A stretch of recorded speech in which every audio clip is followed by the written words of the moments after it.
Have you ever noticed that air conditioners don't work in winter? It was summer in Chicago, and it was so hot that you could light a cigarette just by sticking it out the window. The small air conditioner that was in my office gave up 2 days earlier with a death rattle and groan. I could literally feel the sweat dripping from my armpits.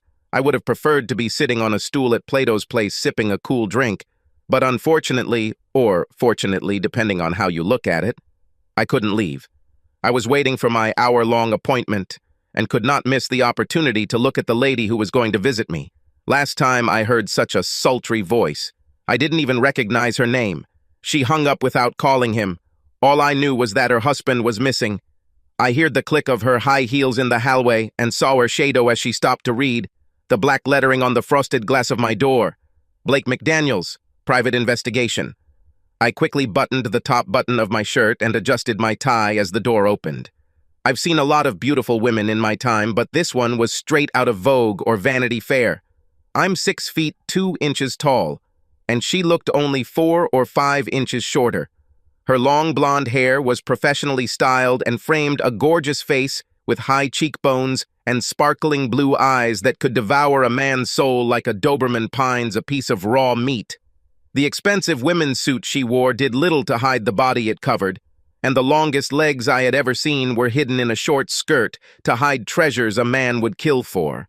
Standing up, I extended my hand as she crossed the 3 meters between the door and my desk on the other side of the room. Blake McDaniels, I introduced myself. Mrs. Richardson, she answered, sitting down in the chair opposite my desk and crossing her long legs. Mrs. Arthur Richardson. I saw how amused she was by the shock on my face. Yes, that's right, Mr. McDaniels, the same Arthur Richardson who made a fool of you a couple of years ago. She wasn't joking.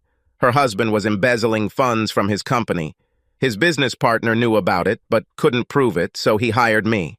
I ran a scam on Richardson that got him going and caught him in the cookie jar. He was charged and went to court, where everyone thought he was convicted. Unfortunately, he hired a clever out-of-town swindler who discredited me, the main witness, and Richardson got off. This was not only bad for my ego, but also bad for business. It took me over a year to come to terms with this. I have to say, Mr. McDaniels, you are exactly what I imagined a private detective to be. Oh, and what is this? Tall, well-built, a little intimidating. That nose looks like it has been broken more than once, and the scar above your left eye and the other on your cheek indicate that you do not accept anyone's favors. I had to grin. She figured me out well. So, Mrs. Richardson, how can I help you? I'm offering you the opportunity to balance the scales, Mr. McDaniels. Somehow Art found out that I was going to divorce him and left for parts unknown. He doesn't care about me, but divorce will cost him dearly financially, and he knows it. My ears stood on end when she mentioned that this idiot costs money. How long was he gone? A little over a month. Have you contacted the police? Yes, they forced me to write a missing person report, but they didn't seem too interested in it. Like me, they believe that he is somewhere playing house with his girlfriend. They showed me how to download something onto my phone. They said it would show me the location of his phone once he used it, but nothing ever showed up. I know you don't take infidelity cases, but you do take missing persons cases, so here's my offer. I'll pay you $20,000 plus the cost of finding my husband, and a bonus of $50,000 if you do. At the same time, you will find evidence of his betrayal of me. Do you suspect him of treason? Oh, I know he's cheating. He has at least 2 mistresses, and I am sure that he is already cohabiting with one of them. From which one? I don't know and I don't care. I just want him to be found so I can get him to serve. I reached over and pulled out a contract from the bottom drawer of my desk and filled it out to reflect her offer. $20,000 to find her hubby, another $50 if I got proof of infidelity, and a $5,000 fee to get started.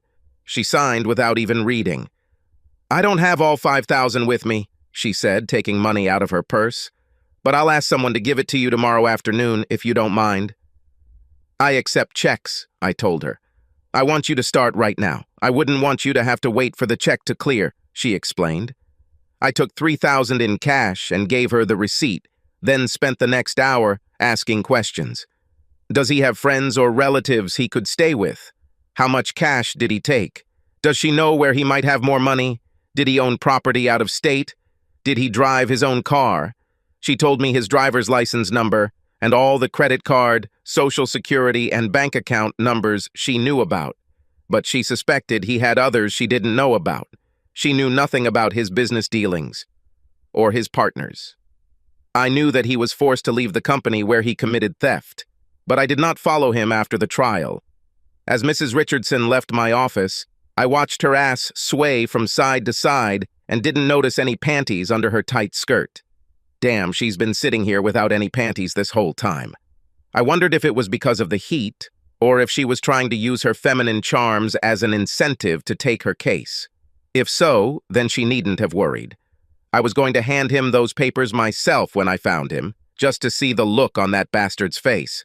Without interrupting my work, I was doing something else. Our state's lieutenant governor was just as crooked as anyone else. A couple of months before, I received anonymous information about a real estate scheme in which he was involved. A little preliminary investigation convinced me that the tip was legitimate. I hate dirty cops and politicians, but I had to be extremely careful. I was playing in the big boy's sandbox. If I had shown my hand before receiving the evidence, I could have lost my license and possibly ended up in jail myself. No thanks. A missing persons case will allow me to take my mind off things a bit and also allow my scent to disappear. If someone from the office, vice governor, will be snooping around. Besides, I owed Richardson. Once he made a monkey out of me, it's time to return the favor. I sat down at the computer and started putting together a summary using the information I received from my wife, but I got nowhere. I didn't think it would be easy. The asshole was smart. I made the mistake of underestimating him once, and I wasn't going to do it again. I needed a starting point, some kind of clue. I would take whatever I could get. Where better to start than at the end? It had been 2 years since I had been in the office of Richardson and Walker Industrial Lighting, although it was now just Walker Industrial Lighting. I could tell from the look on her face that his secretary recognized me when I entered. I took out a business card. I know who you are, Mr. McDaniels, but I don't see your name on Mr. Walker's appointment calendar, and, frankly, I don't expect to see it there in the future. I can't say I was surprised by this reception. Listen, doll, just tell him that I know a way to get revenge on our common sworn enemy. She just looked at me for a few seconds.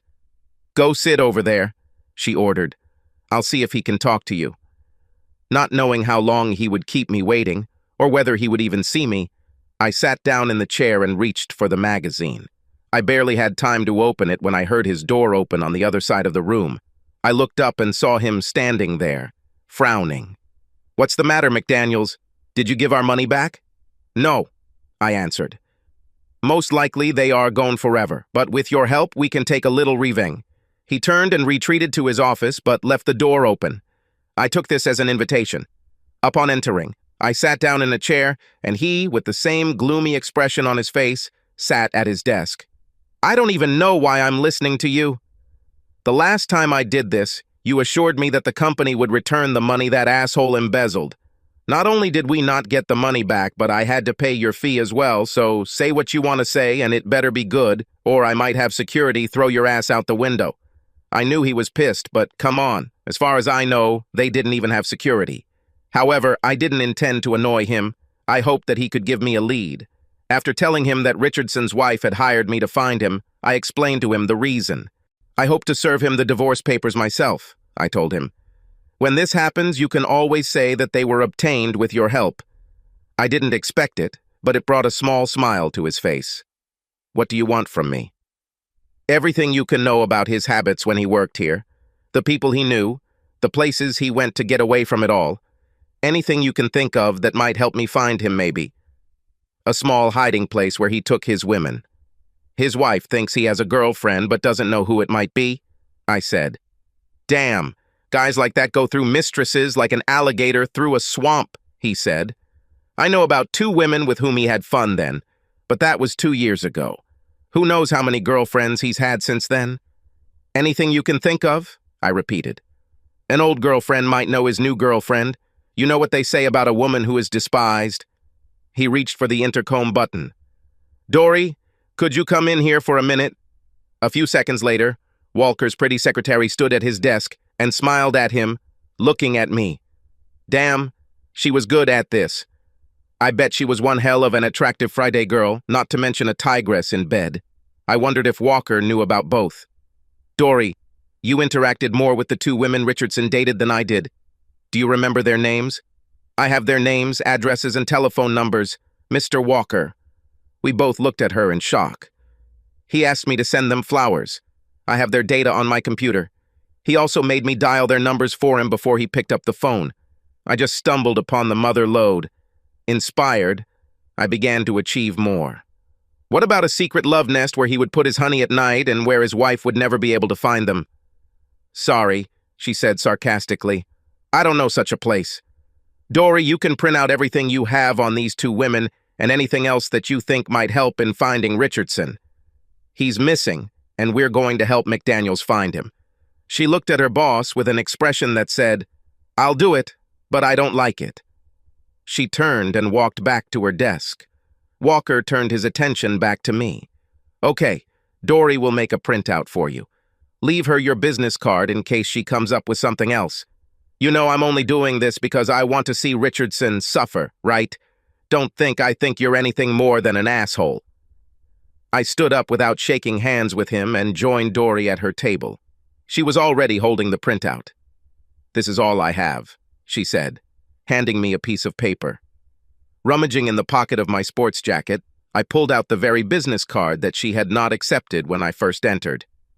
Your boss said I should give this to you in case you find something else, I said, placing it on the table. I felt pretty good. At least I had a lead, maybe two. When I left the air-conditioned building, the heat outside hit me like a blast furnace. I was already thinking about stopping by Platon's when I got an uneasy feeling that I was being watched. If 20 years as a private investigator has taught me anything, it's that you should never ignore your intuition. Lighting up a cigarette, I looked around carefully. I didn't see any suspicious characters, at least not any more than you usually see in downtown Chicago. But I couldn't shake the feeling. If I was being followed, the last thing I wanted to do was lead them straight to my only two leads. I decided to return to my office. When I entered, the first thing I did was take off my jacket and shoulder holster. Taking my Beretta, I placed it in the top drawer of my desk, then went to the top drawer of my file cabinet and grabbed a bottle of Dewar's White Label and a glass. I needed to think.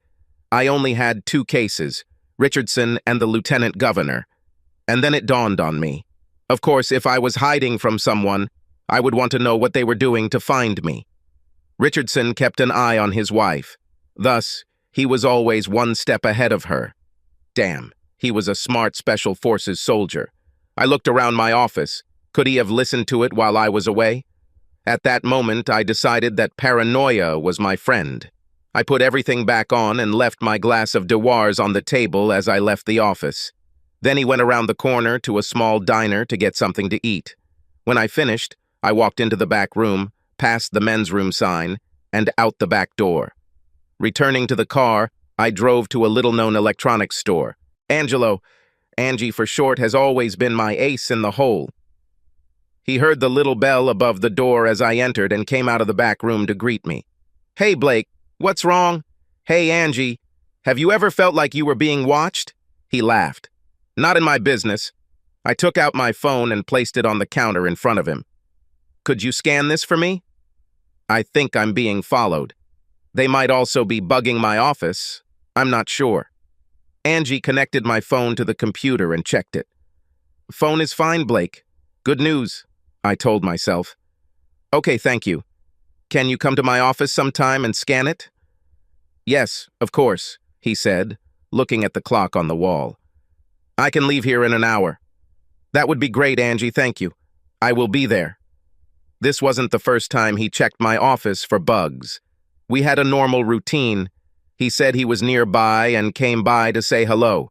We carried on a normal conversation while he scanned the room. That way, if he found the bug, we wouldn't alert whoever left it. Of course, he found it 15 minutes later. It was very professionally installed into the rail of my Venetian blinds. Whoever Richardson hired was no amateur.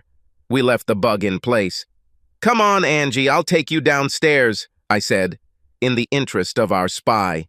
Once in the corridor and out of range of the listening device, I called my client. She answered on the third ring. "It was fast. I left your office just a few hours ago." "Well, I have good news and bad news, Mrs. Richardson." I heard her sigh. "Okay, tell me the good news first." "I have 2 promising leads," I told her. "It's good news." "What's the bad news?" "Your husband is watching you." "What? How do you know?"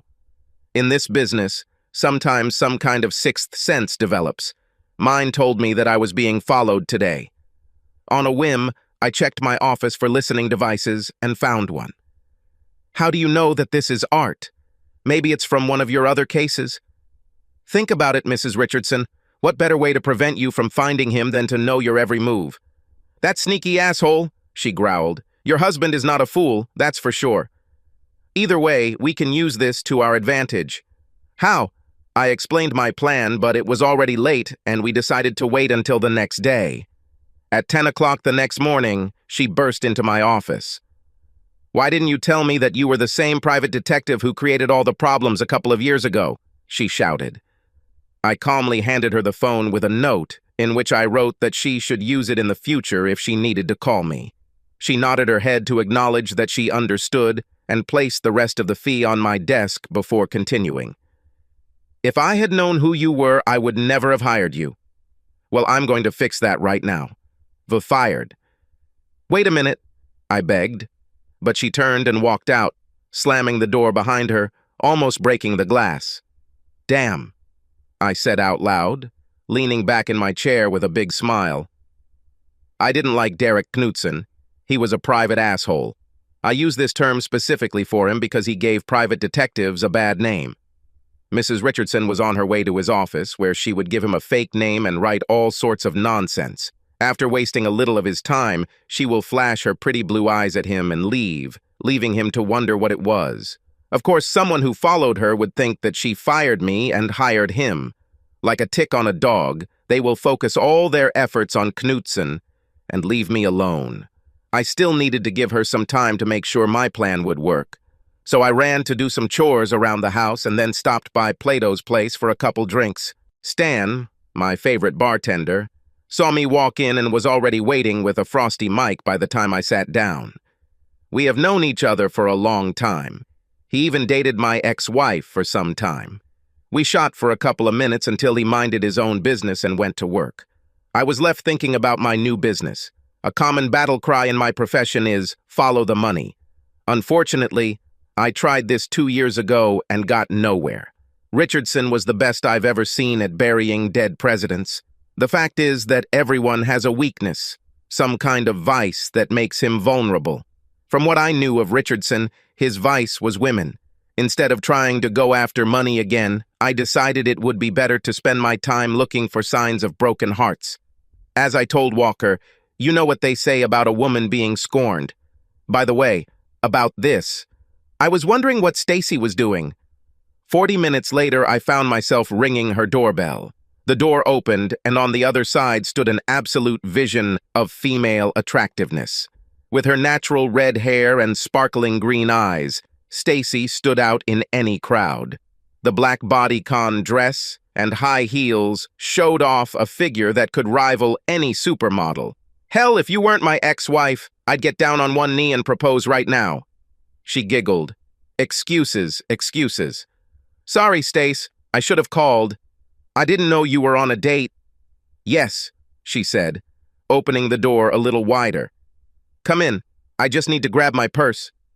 Going inside, I looked around for her companion, but saw no one. I don't want to interfere, Stace. I'll leave. You can't do it without me.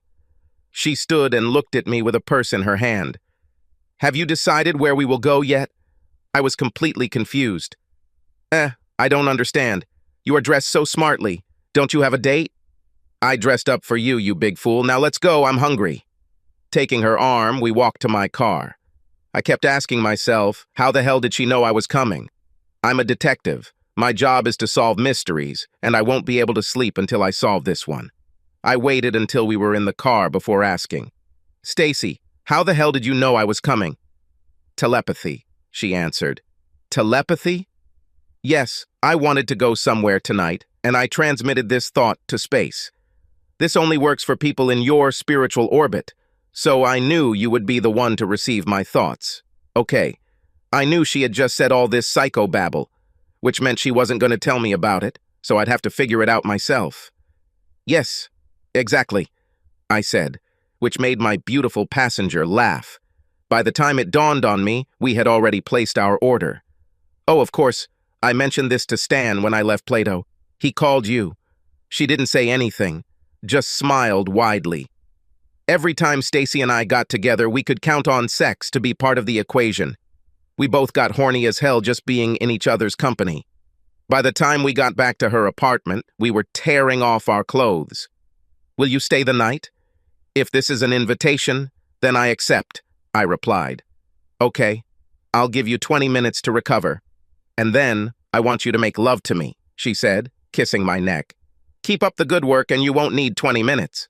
She smiled. Since when do you need an invitation? It was about 2 o'clock in the morning when we both ran out of gas. Stacy curled up in my arms as we drifted off to sleep. I was in that twilight zone just before sleep takes over you when I heard her mutter, I love you, Blake. As I expected, the bug in my office was gone by the next morning. Presumably it was hidden in some cozy place in Knutson's office. I wished I had time to enjoy my cleverness, but if Richardson was as smart as I thought, my little trick couldn't fool him forever, so I had to act. I had 2 names, Janet Stenson and Kathy Heyer. I've thoroughly tested both of them. From their driver's licenses, I could tell that Stenson had moved to a more upscale neighborhood than before. I found their Facebook pages, studied their faces so I knew them by sight, and wrote down everything else I thought might be helpful. Based on their social media pages, it looks like Heyer has moved too. I saw a couple of guys she seemed friendly with, but Janet Stenson didn't mention anyone with a Y chromosome. That, and the fact that she moved into a fancier apartment, made me wonder if she was dating Richardson. It was certainly worth taking a short trip to see what I could find out. I picked up the small digital voice recorder and put it in my pocket. They can come in handy in a variety of situations. I figured that anyone who contacted Richardson when I was trying to take him down knew who I was. So there was no reason to play vacuum cleaner salesman when Stenson rang the bell. It took her a few seconds to recognize me after she opened the door. What do you need? Miss Stenson, I greeted with a nod. May I come in? There were several options for the development of events. If she didn't know anything or wasn't dating Richardson again, she'd likely say no and close the door. If she was still with him and knew that his wife looking for his, then one of 2 things will happen. If she is not too smart, she will slam the door in my face. If she is smarter, she will invite me in and try to pump information out of me that she can pass on to her boyfriend.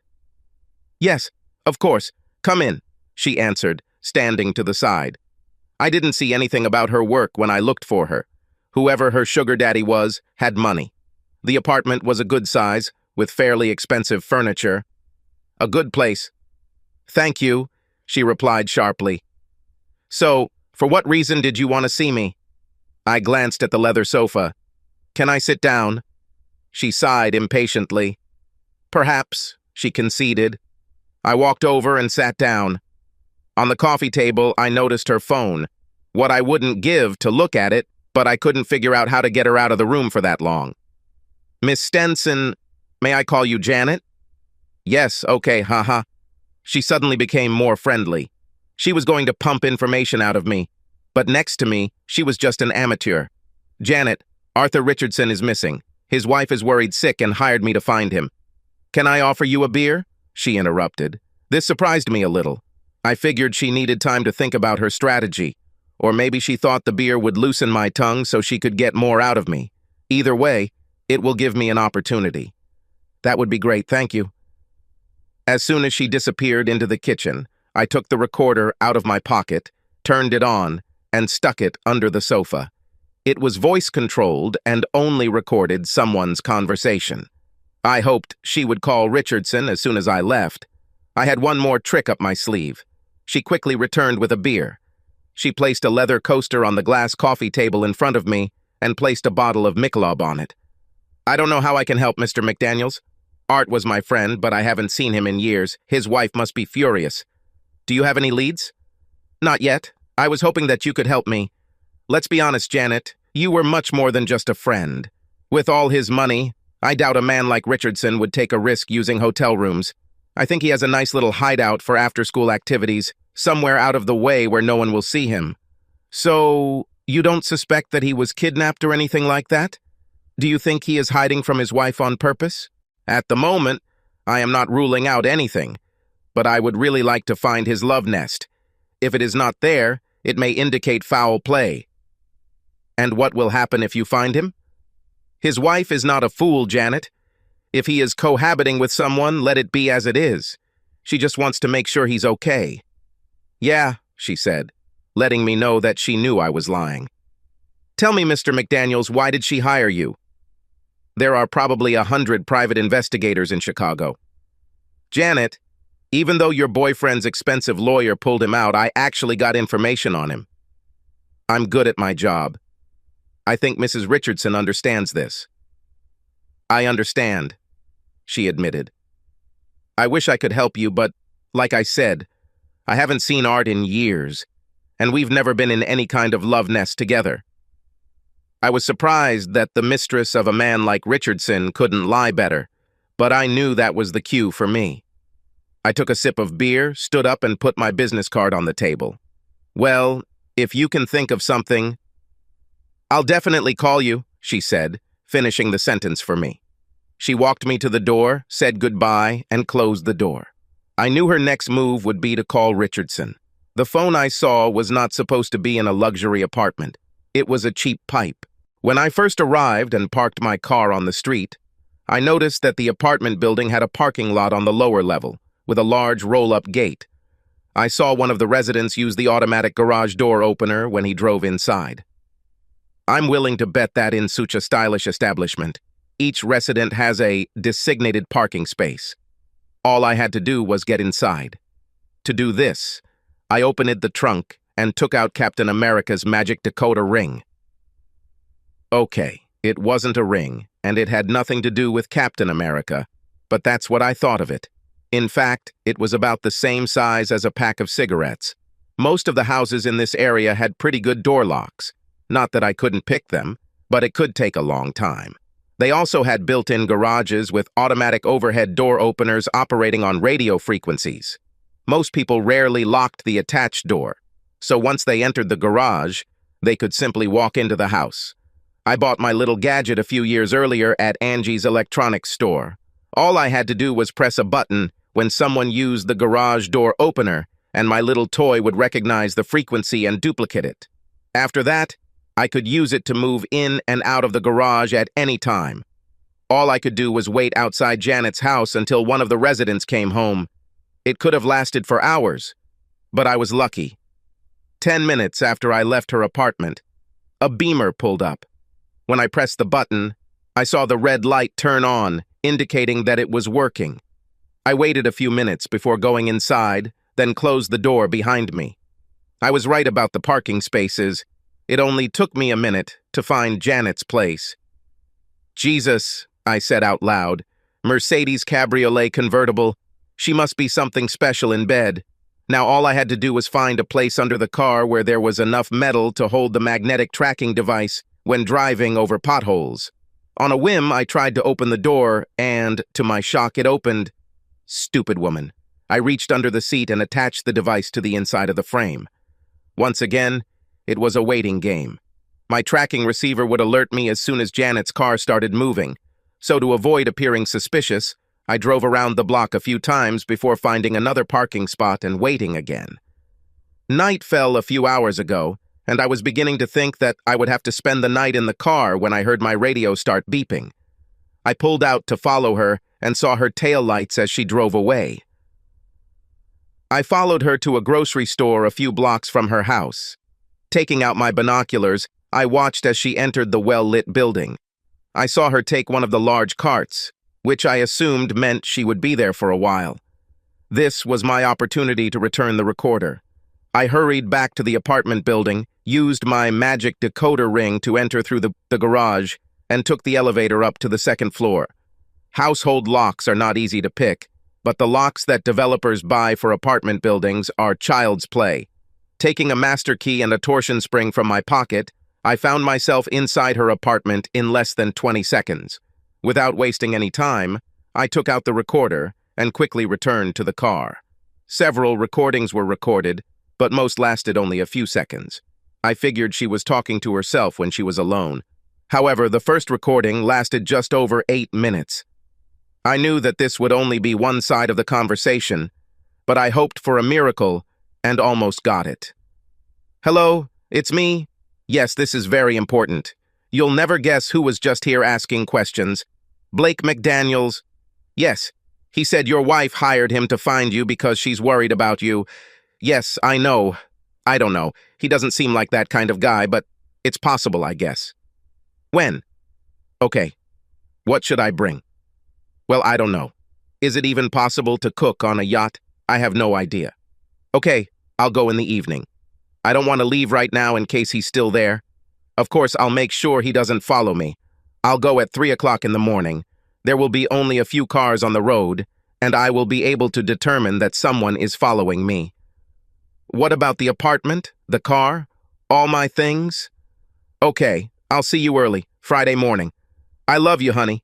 I didn't need Sherlock Holmes's powers of deduction to figure out they were running. I looked at my watch. It was 11 o'clock on a Wednesday evening. I had 28 hours to get everything ready, but at that time I couldn't do anything else, so I went home to get some sleep.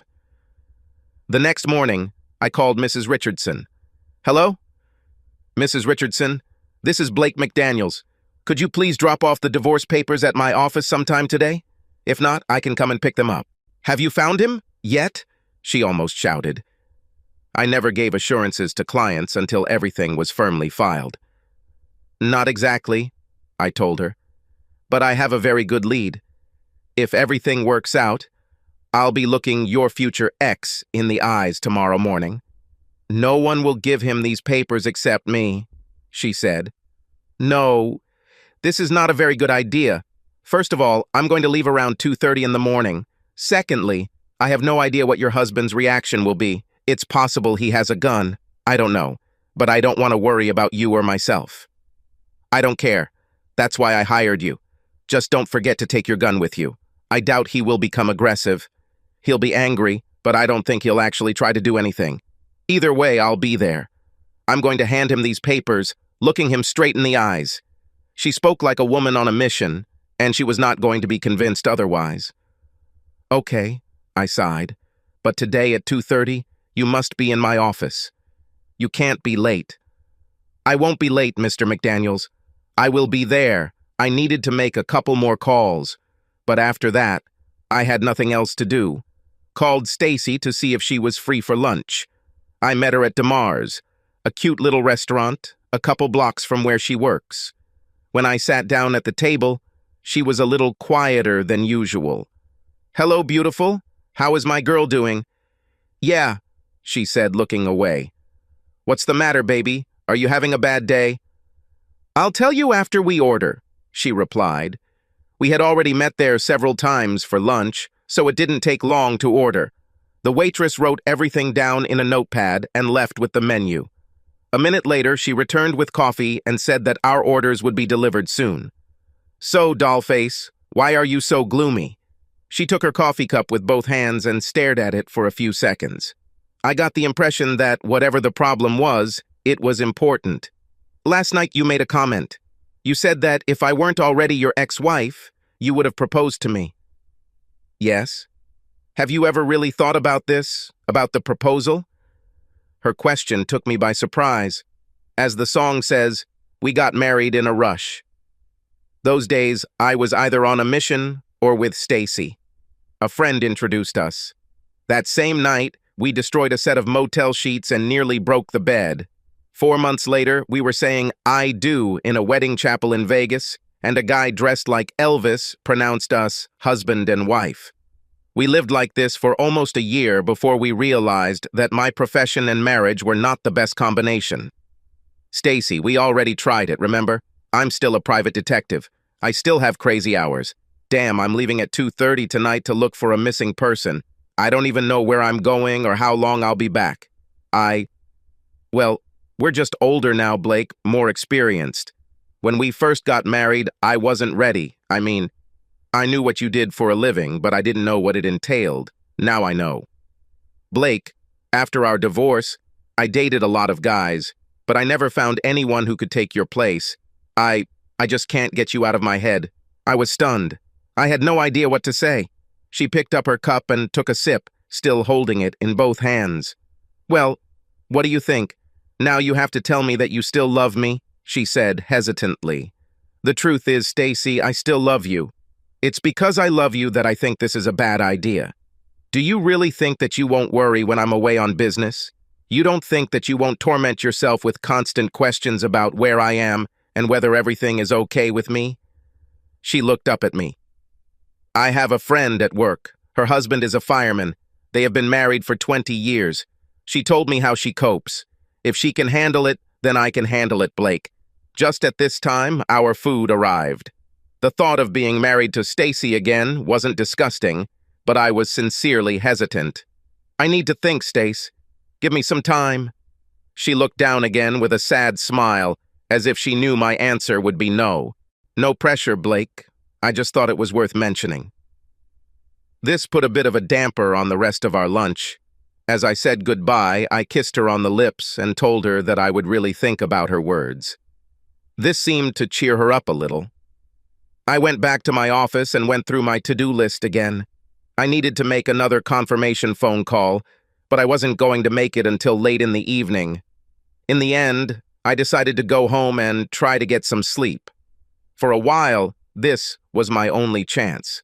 Unfortunately, Stacy's proposal over lunch kept playing in my head, like a song I couldn't stop thinking about. Around 8 o'clock, I finally gave up. Anyway, I'm already hungry. After making coffee, I put the frozen dinner in the microwave. I switched the TV to the menu and saw that the Oldies channel was showing several episodes of Mike Hammer, one after another. By the time Mike ran out of cases to solve, it was already 1 in the morning, so I jumped in the car and headed to the office. I needed to make one more call. Is everything ready? Great. See you at the party. Thank you. I double-checked that I had everything I needed, then sat back and waited for my client. She showed up 10 minutes early, holding a manila envelope the size of a legal document. After I briefly told her what we would be doing, she asked if I had a gun on me. I assured her that I would never leave the house without it. At 2:30, we were sitting outside Janet's house. I reached into the trunk, took out my homemade bracket, and secured it to the center console, then opened my laptop and snapped it onto the bracket. What are you doing? So we will track her. I have a program that works in conjunction with the transmitter I installed in her car. We'll let her get a couple of miles ahead before we start chasing her. She'll never know we're behind her. God, I'm impressed. It's like I'm riding with James Bond, Mrs. Richardson said with a slight grin. Not really, I answered. Bond's tracking device had a limited range. It is powered by satellites. Our unsuspecting prey could make it all the way to Montana, and we'd never lose it. Just in time, I said as the large garage door opened. We watched the silver cabriolet drive out. I checked my laptop screen and saw that the tracking device had already picked her up on Michigan Avenue heading north. As Sherlock would say, Mrs. Richardson, the game is in full swing. I watched her turn left onto Division before we pulled out. When she got onto northbound I-90, I knew we were in for a ride. It was a little after 5 when we pulled into Rockford. I saw that she had stopped, most likely to use the toilet. We did the same. I brought my passenger and myself a cup of coffee, and when I moved into the driver's seat, I saw that Janet was on the road again. This time we were driving on a 4-lane country road, so we had to be careful not to get too close. We had been driving for about 20 minutes before we saw another car. By this time, we had almost reached the Wisconsin border. Just before the crossing, Janet turned left onto a two-lane asphalt road. She drove a short distance, made another turn, and stopped. "We're there," I said. "Where?" "I don't see anything but trees." "There's a small lake ahead." She stopped at 1358 Pierce Drive. "It's right by the lake." "Well, come on, let's go. The sooner we get this over with, the better." We drove a little further until we spotted Janet's car. Having stopped, I turned off the engine so that they would not hear our arrival. We approached the cottage. I put my ear to the door and heard a man's voice. Slowly, I tried the door handle. It was open. Nodding to our companion, we rushed inside. Janet screamed, and I thought Richardson was going to shit himself. He looked angrily at his girlfriend. "You brought them straight to me!" he shouted. She was at a loss. Her mouth moved, but nothing came out. Their level of terror seemed out of proportion to the situation. "Here!" Richardson's soon-to-be ex shouted, throwing the envelope on the table in front of her husband. I watched to make sure Richardson wasn't trying to do anything and paid no attention to what was happening. When he took out the contents of the envelope, I noticed that the supposed divorce papers were nothing more than blank sheets of paper. Around this time, Mrs. Richardson reached into her purse and pulled out a chrome-plated .38 caliber revolver. The next moment, I realized that it was aimed at me. "Now, very carefully, Blake, draw your gun using only 2 fingers." My first thought was to wonder if a stylish lady like her knew how to use such a weapon. As I slowly reached for my pistol, I was about to make the decision to lunge at her, when suddenly Eric Wilson, Lieutenant Governor of Illinois, and the source of many long hours of investigation, entered the room. He had a mischievous grin on his face as he approached Mrs. Richardson. "I'll take it, honey," he said, taking the gun from her. I had no choice. I pulled my Beretta from my shoulder holster and held it with 2 fingers. "Now, place him carefully and calmly on the floor, then step back," Wilson ordered. I did what I was told. "Surprised?" he asked painfully. "These tracking devices are very convenient, aren't they? I had one in your car the whole time. You found the bug I installed in your office, but you didn't even check your car." He saw the surprised expression on my face. "I know you thought Richardson planted a bug in your office. When Carla told me this, we both had a good laugh. I looked at my former employer. So you didn't even go to Knutson's office?" She laughed. "Why?" "I thought you would check your car, but you didn't," Wilson taunted. "That was very unprofessional of you, Blake." "Hey," I said, taking the situation a little too lightly. "Even I can't plan for everything." Wilson laughed. He and Carla were having a good time. "This will be a great epitaph on your tombstone." He didn't think of everything. Mrs. Richardson began to get nervous. "Come on, Eric, shoot him and let's get out of here." "Wait," I begged. "None of this makes any sense. At least tell me why I'm going to die." "Just shoot him, honey." Whether she was beautiful or not, I really didn't like her.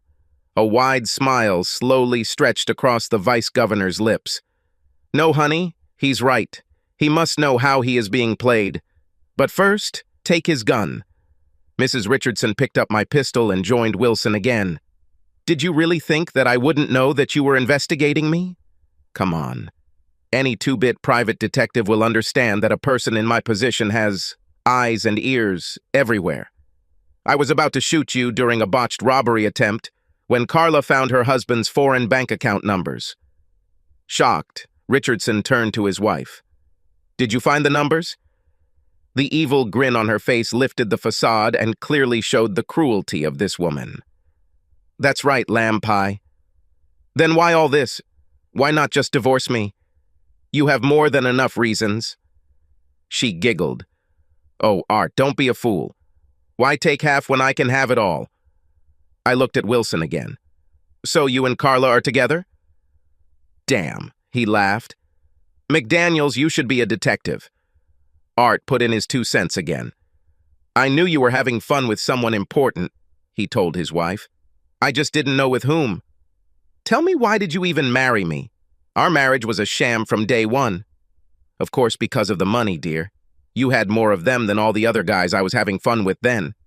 "Anyway," Wilson continued, "when she found the numbers, we decided to get rid of hubby. Unfortunately, he heard Carla mention his passing on the phone and ran away. That's when I came up with a brilliant idea, a way to kill two birds with one stone. Damn, everyone knows you and Art can't stand each other.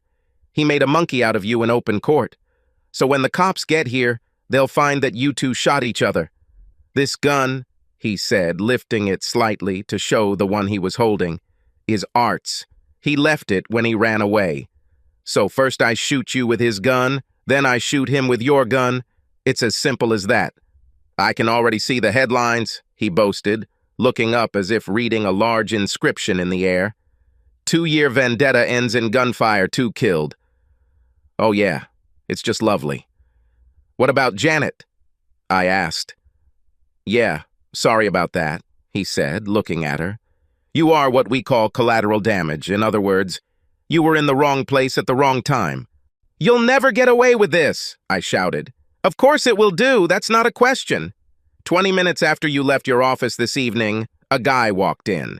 He took the check you gave Carla for cash and the contract you made her sign, so there's absolutely nothing to tie us to you.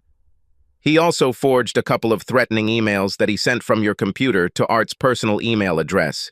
As soon as we get back, he'll hack into Art's laptop and edit the emails to match when they were supposedly sent. Carla will swear that you came to their house and threatened him personally. Then he took his pistol and disappeared. Apparently you tracked him down to settle a score. It's foolproof, Blake. Staring down the barrel of a gun is no fun, but I had to know the whole story. I turned my face a little to the right and spoke into the microphone hidden under my collar. Can you hear everything, Lieutenant? Every word, came a voice from the doorway. Both would-be killers turned to see Lieutenant Dan Reardon of the Chicago Police Department and several Illinois State Police officers pointing guns at them. Eric's jaw hit the floor as Carla screamed. Hand over them, he demanded. Both Carla and Eric gave up their weapons. Eric looked back at me with an expression of complete shock. How? You couldn't know. It was reliable. How could you guess? I had to grin. Actually, if you told me you found those numbered bills, I probably wouldn't have guessed, I said, looking at Carla.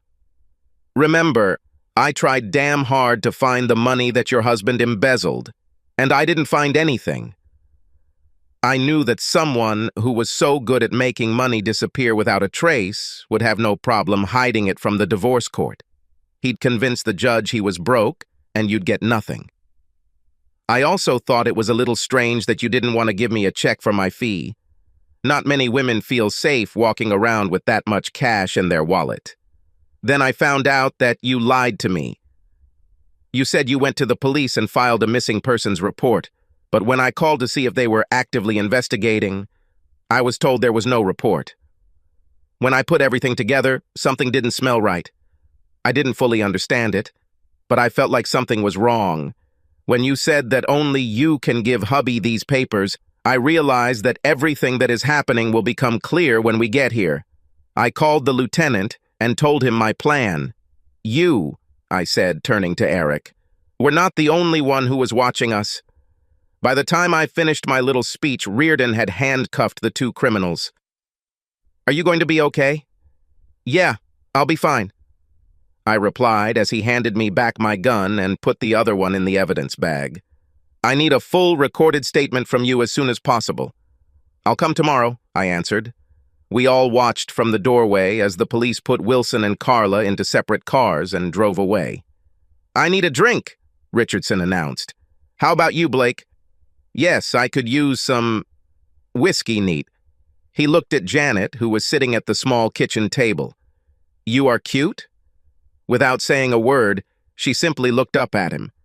Then we both saw that her hands were shaking and there were tears in her eyes. Richardson rushed to her side, knelt next to her, and hugged her. Oh, honey, everything is fine. Everything is fine. She hugged him and pressed her head against his chest. I thought we were going to die, she sobbed. I really thought we were all going to die. While Richardson tried to console her, I went to where he kept the drinks and poured 3 whiskeys. Here, I said, placing 2 of them on the table. It took a couple of hard drinks and almost an hour of soothing and coaxing from her boyfriend before Janet was able to speak in full sentences again. When she finally spoke again, her words made a lot of sense, at least to me. I was about to leave when she looked up at me. "Mr. McDaniels, we owe you our lives. I don't know how we can thank you enough. This didn't exactly sit well with Richardson." "Janet, he brought them straight to us." "Damn it, Art. They would have found us sooner or later anyway."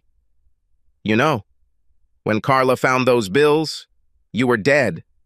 She couldn't take the money from them if you were alive, but as your widow, she had legal access." At that moment, her face lit up with a smile. "Honey, I know how we can repay Blake for saving our lives. Get back the money you embezzled from your old company." "What?" Richardson shouted. "No way, honey."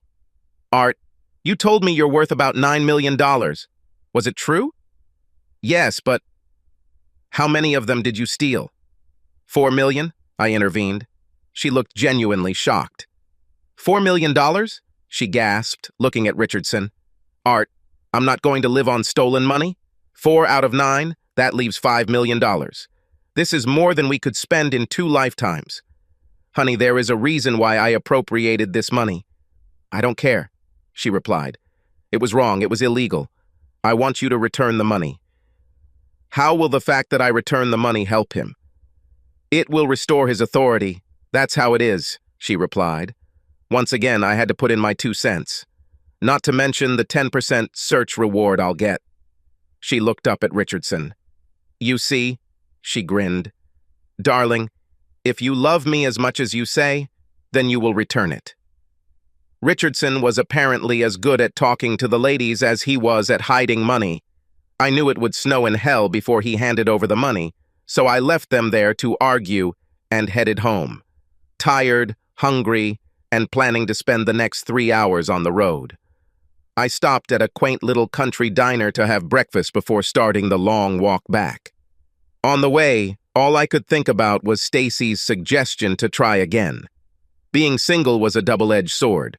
On the one hand, I had complete freedom to go where I needed to and do what I needed to do. I didn't have to tell anyone anything or worry about checking on anyone if I was away for a long time. On the other hand, coming home to an empty apartment and having dinner with TV was not what I called living a high life. I remember when she and I got married. It wasn't just quarrels. We had some good times, really good times. I kept going back and forth in my mind. I would never tell a soul about this. No detective as tough as me will admit this, but I cried when we parted. Maybe we could find a compromise. It was a little after 2 o'clock in the afternoon when I returned to my office. I was tired and irritated. Not only did I miss out on a $50,000 bonus, I didn't get paid at all.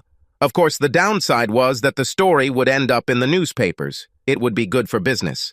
Taking a manila envelope from my desk drawer, I wrote on the front, "The Richardson-Wilson case." Then put in my mileage records and some receipts for my accountant. Then I went to my email and typed Richardson's name into the search engine. Wilson wasn't lying. There were 2 backdating letters that he was talking about.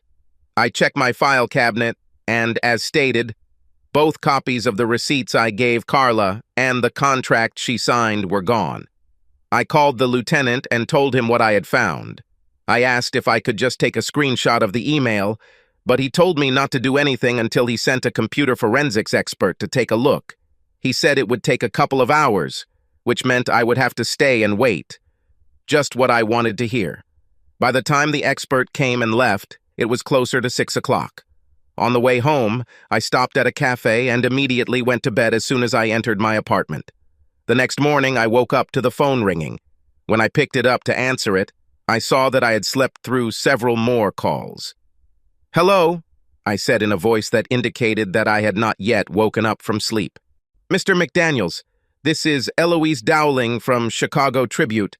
I'm waiting outside your office. Are you coming soon yet?" "What's the matter, Miss Dowling?" "I want to interview you regarding your role in the arrest of Eric Wilson," she told me. Okay, everything was coming back into focus. I assumed the calls I missed were also from reporters. I looked at my watch. Hell, it was 9:20, and I hadn't even had a chance to shower yet. I still had to go down to the police station and give a statement. It was going to be a busy day. I asked Eloise to drop her card in the mailbox at my door and I would call her when I had some free time. After taking a shower, I had toast and coffee for breakfast. I was at the 1st District Police Station a little before 11. "What is this?" asked Lieutenant Reardon. I handed him an envelope 2 inches thick, the size of a legal document. "Wilson didn't choose me out of nowhere, Dan. For the past 6 months, I have been investigating his case on my own. I don't have hard evidence yet, but he was laundering millions for someone. He also has his hand in the cookie jar, enough to bring charges of theft, embezzlement, and possibly racketeering. That's almost all, but I've wasted enough time and money on this case, and it's yours," I told him. "Thank you so much," he replied sarcastically, as if we didn't have enough to worry about. We entered the interrogation room, where a videographer had already been installed. There was also a tape recorder on the table. After 2 hours of testimony, Reardon and I went to lunch. I've known him since he was a rookie cop, and I was still working for a security company. By the time I got back to the office, it was already 3 o'clock, and I was thinking about calling Eloise back. I can always use free advertising. Either that or go to Plato. I was still trying to make a decision when I heard my door open. Looking up, I thought it was another reporter. Not much surprises me anymore, but he definitely surprised me. I wasn't sure whether I should take out the gun or not. "Richardson, what are you doing here?" Without saying a word, he sank into a chair and tossed a letter-sized envelope onto my desk. "What is this?" "2 cashier's checks, the first for $3,600,000, issued to my former company. The second is your 10% search fee," he said. "Janet was worried that Walker would cheat you, so she insisted on 2 checks. I didn't believe it. What kind of joke?" "No joke, what can I say? I love this woman." "Sorry for saying this," I said sarcastically, "but you don't look like the type who could fall in love with someone worth $4 million. "Yes, well, you see, you don't know me as well as you think. I created this company, McDaniels. Created her using only his blood, sweat, and tears. And I made damn good money. I was proud of what I achieved. When I met Carla, I was on top of the world. She was the most beautiful woman I had ever seen, and she was crazy about me. Or so I thought. Anyway, after a year of marriage, I couldn't believe how much money she had lost. I should have put an end to it, but I didn't want to risk losing her. So instead, I thought about expanding the business. I met Walker at a party. We got to talking, and he offered me the money needed to develop the company. He was supposed to be a silent partner, but the next moment I discovered that his office was next to mine. He then began taking part in business and strategy meetings. We suddenly started doing business with Dubay's companies and changing suppliers. He and I constantly quarreled. One day, looking around, I saw that he had built his own small empire based on my company. The only reason he kept me around was because of my name, and I knew that wouldn't last forever. Walker is a snake, and I understood perfectly well that they were going to cheat me. Then I started putting together my own golden parachute. It only took me a year to lose these $4 million. My biggest mistake was underestimating you. You caught me red-handed, but I knew you'd never find the money. How Carla found these numbers, I have no idea. I know it had to be some stupid accident. What about Janet? How did she get involved in all this? She was my savior. I met her about 4 years ago. By that time, I already knew that my marriage was a complete fiction. Carla was seen running around the city with a dozen different men. I would have divorced her, but with all these problems with the company, I just couldn't find the time. My life was already difficult enough without a long and expensive divorce. When I met Janet, everything fell into place. She was beautiful, kind, and a good listener. She became my refuge. In the end, we fell in love with each other. Now I was curious. What about Kathy Hayer? What's with her? Katie is a friend, that's all.